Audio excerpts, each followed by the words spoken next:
Pointer topic पे हम काफ़ी डिस्कशन कर चुके हैं। पॉइंटर क्या है ये अच्छी तरह से समझ चुके हैं। आज का टॉपिक है पॉइंटर टू पॉइंटर। पर हमेशा की तरह इस टॉपिक को करने से पहले आप हमारे चैनल को सब्सक्राइब करें। और अब हम करते हैं pointer to pointer topic. Pointer to pointer topic में सबसे पहले हम याद रखने योग्य जो पॉइंट्स हैं वो सीखेंगे। नंबर 1, हमें पता है कि we know there are memory cells with the name of declared variables in memory। हमें पता है कि मेमोरी में डिक्लेयर किए हुए वेरिएबलों के नाम वाले सेल होते हैं। मेमोरी में वेरिएबलों के सेल होते हैं और हर एक मेमोरी सेल का एक स्पेशल एड्रेस होता है। ये हम पहले जान चुके हैं। INTN सिंपल वेरिएबल है, ऑर्डिनरी वेरिएबल है। जब भी कोई वेरिएबल लिया जाता है तो कंपाइलर उस वेरिएबल के लिए खाली स्पेस ढूंढता है, खाली मेमोरी सेल ढूंढता है और उस मेमोरी सेल का नाम रख दिया जाता है। इस केस में n रख दिया जाएगा। दूसरा, ऑर्डिनरी वेरिएबल का एड्रेस जो है वो पॉइंटर वेरिएबल में रखा जाता है। जैसे n = 10 है, 10 वैल्यू n में स्टोर की जा रही है। कंपाइलर को कह रहे हैं कि 10 वैल्यू को n में स्टोर करे। n एक वेरिएबल है, सिंपल वेरिएबल है। और फिर हमने पॉइंटर वेरिएबल डिक्लेयर किया। पॉइंटर वेरिएबल हमेशा स्टार के साथ डिक्लेयर किया जाता है। It is always declared using star. फिर हमने n मेमोरी सेल के n नाम वाले मेमोरी सेल का जो एड्रेस है वो पॉइंटर वेरिएबल में स्टोर कर दिया है। ये याद होने वाले पॉइंट्स हैं, हमेशा याद रखे जाने वाले पॉइंट्स हैं। और next, pointer to pointer variable है हमारा। पॉइंटर टू पॉइंटर वेरिएबल कैसे डिक्लेयर करना है? सबसे पहले डाटा टाइप लिखनी है, इंट डाटा टाइप। फिर पॉइंटर टू पॉइंटर वेरिएबल का नाम हमने v लिया हुआ है। पॉइंटर टू पॉइंटर वेरिएबल को हमेशा डबल स्टार के साथ डिक्लेयर किया जाता है। Pointer to pointer variable is always declared with double star and v is a pointer variable. v is a pointer to pointer variable हमारे इस केस में। और पॉइंटर टू पॉइंटर वेरिएबल क्या करेगा? पॉइंटर टू पॉइंटर वेरिएबल में हमेशा pointer variable का ही address रखा जा सकता है।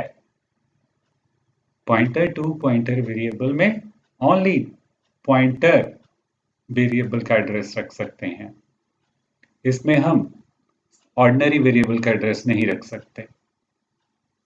एग्जांपल जैसे ली है हमने, n = 10, n वेरिएबल में हमने 10 रख दिया है। फिर हमने एक पॉइंटर वेरिएबल ले लिया। हमें पता है पॉइंटर वेरिएबल में एड्रेस रखा जाएगा सिंपल वेरिएबल का।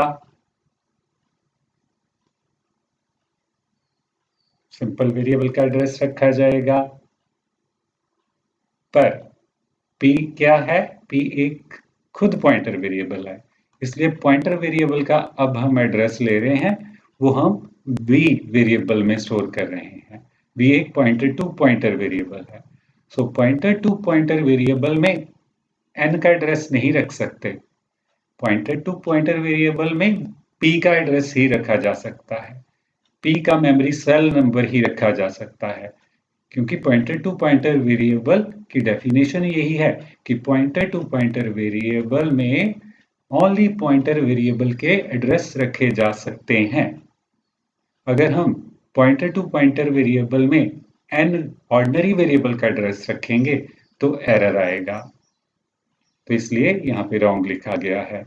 सो ये पॉइंटर टू पॉइंटर वेरिएबल का टॉपिक है। इसमें हमने सीखा कि पॉइंटर टू पॉइंटर वेरिएबल को हमेशा डबल स्टार के साथ डिक्लेयर करना है और पॉइंटर टू पॉइंटर वेरिएबल में हमेशा पॉइंटर वेरिएबल का ही एड्रेस रखा जाएगा। होप कि आपको pointer to pointer variable clear हो गया होगा। अब हम अगली स्लाइड पे चलते हैं। Accessing pointer to pointer variable, इसका मीनिंग है कि पॉइंटर टू पॉइंटर वेरिएबल के थ्रू वैल्यू कैसे इस्तेमाल करनी है। ये हमने डायग्रामेटिकली एक मेमोरी शो की हुई है जो कि 4 साइज की है। 4 मेमोरी सेल हैं इसमें, हर एक सेल का नंबर है 1 2 3 4। प्रोग्राम हमने लिखा है वॉइड मेन से पहली स्टेटमेंट स्टार्ट करें। n वेरिएबल डिक्लेयर किया हुआ है, सिंपल वेरिएबल है, ऑर्डिनरी वेरिएबल है। ये वेरिएबल जब कंपाइलर रीड करेगा तो n के लिए खाली मेमोरी ढूंढी जाएगी और जो खाली मेमोरी उसे मिलेगी उसका नाम वो रख देगा। हमारे इस मेमोरी के केस में n दूसरी मेमोरी लोकेशन, दूसरा सेल खाली मिला और उसका नाम n रख दिया था। और इसी तरह स्टार p वेरिएबल डिक्लेयर किया, ये एक पॉइंटर वेरिएबल है। पॉइंटर वेरिएबल इसके केस में भी खाली सेल ढूंढा गया और उसका नाम p रख दिया गया। सो n वेरिएबल दूसरे लोकेशन पे है, p वेरिएबल 4th लोकेशन पे है।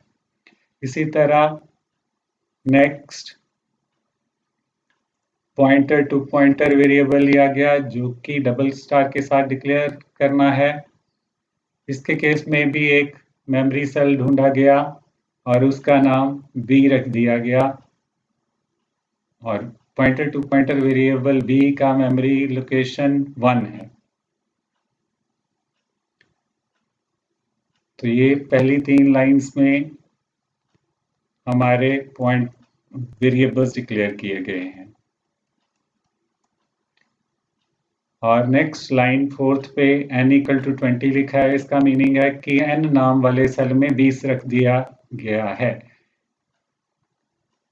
n इक्वल टू 20 का मीनिंग है कि n नाम वाले सेल में 20 वैल्यू स्टोर कर दी जाए। तो n नाम वाले सेल में 20 वैल्यू रखी हुई है। ये स्टेटमेंट स्टोर करती है 20 वैल्यू को n मेमोरी सेल में। और ये स्टेटमेंट n नाम का एड्रेस p में रखेगा। ये स्टेटमेंट क्या करेगी? Store cell number of n, n का सेल नंबर को p में रखेगी। Store cell number of n into p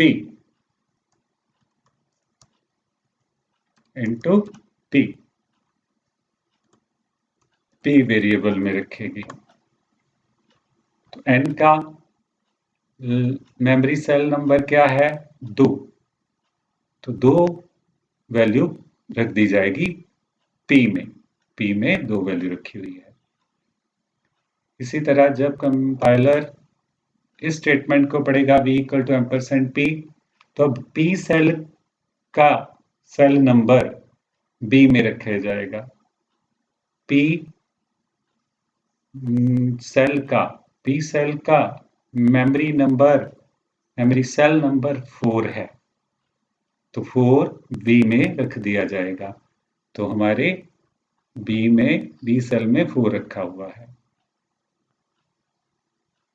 तो यहां तक यही क्लियर होता है कि पॉइंटर वेरिएबल में किसी भी वेरिएबल का एड्रेस रखा जा सकता है, but pointer to pointer variable में ओनली पॉइंटर वेरिएबल का एड्रेस रखा जा सकता है। b में हमने ओनली p का एड्रेस रखा है। इसी तरह फिर आगे हमने printf %d, b round bracket close semicolon डाला है।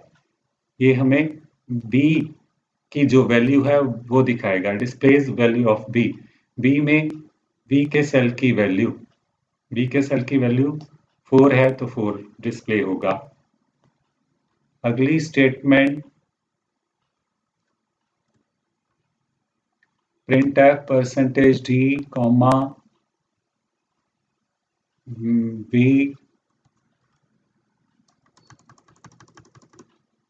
ये क्या करेगा?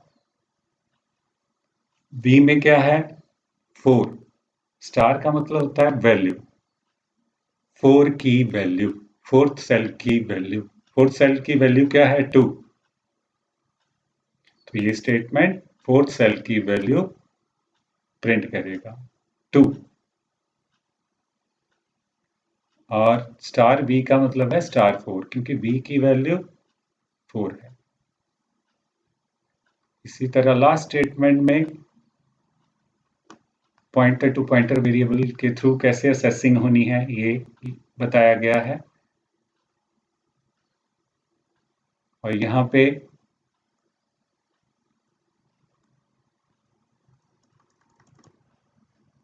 बी में 4 है, तो यहाँ पे बोला गया है कि फोर्थ स्टार बी ने हमें 2 दिया था, तो दूसरे सेल की वैल्यू, दूसरे सेल की वैल्यू 20 है, दूसरे सेल की वैल्यू 20 है, तो इस तरह से 20 वैल्यू प्रिंट हो जाएगी।